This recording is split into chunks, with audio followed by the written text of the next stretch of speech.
Are you ready? Adler Nation starts now.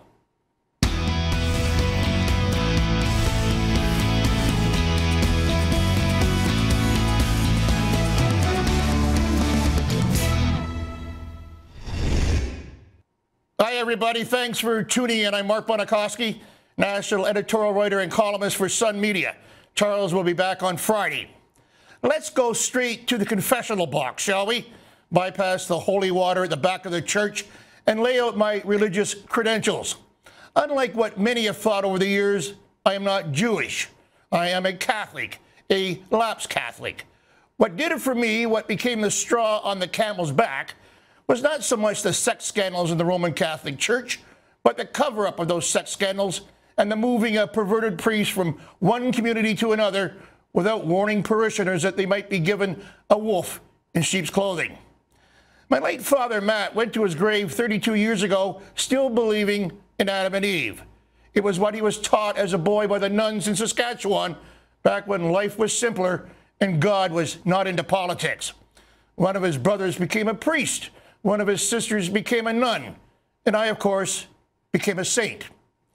If my dear old dad were alive today, liberals like Sun News contributor Warren Kinsella would be doing what liberals like Warren Kinsella did to Canadian Alliance leader Stockwell Day back in 2000 for believing in the considered absurdity of creationism.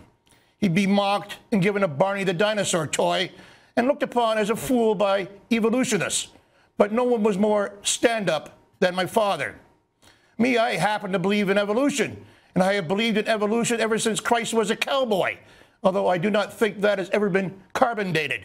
But that said, I also believe that the state has no business sticking its nose into anyone's religion, and that no religion has any business sticking its nose into politics. That, to me, is Canadian common sense. Second to that, whatever you want to do it on your own time and on your own dime. Don't impose your lifestyle on me, whatever it is. And most of all, don't go out seeking governments to have it imposed on me and then expect me as a taxpayer to pay for that imposition. Stay out of my face and we'll get along just fine.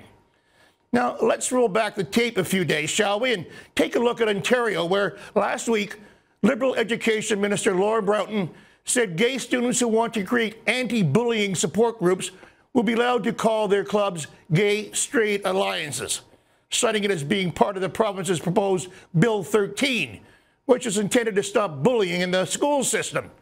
The Sun News Network's Michael Corn, our resident Mr. Catholic, called this edict an attack on the Roman Catholic Church. But it is not. It is more than that. It's an attack on Canadian common sense. It's an attack on libertarianism, an attack on democracy, an attack on the right to choose, and an attack on the right to tell someone to piss off when it is none of their business. And of course, it is also an attack on freedom of religion.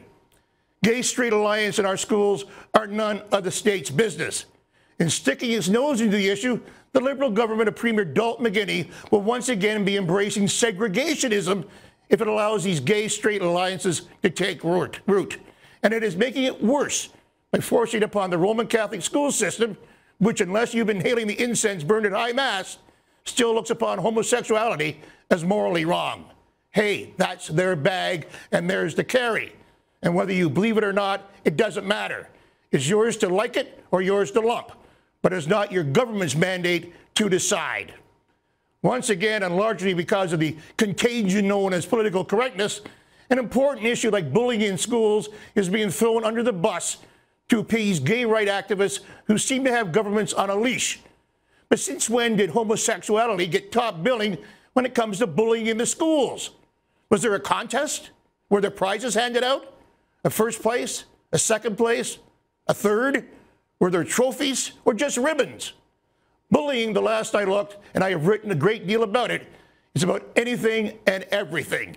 There is no first place winner.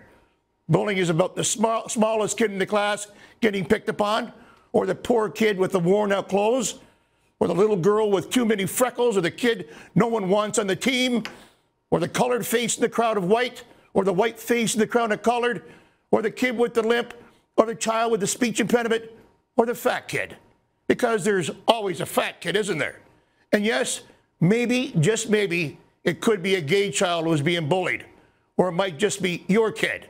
And for whatever reason, kids dream up and act upon. But bullying is not about the segregation of reasons where one reason is more valid than another and needs its own government-sanctioned club. It's all about stopping bullying regardless of the reasons, not pitting one reason against another, and not with the government picking a winner based on the ungodly worship of political correctness. What we are seeking here is Canadian common sense. Otherwise, it makes no sense at all.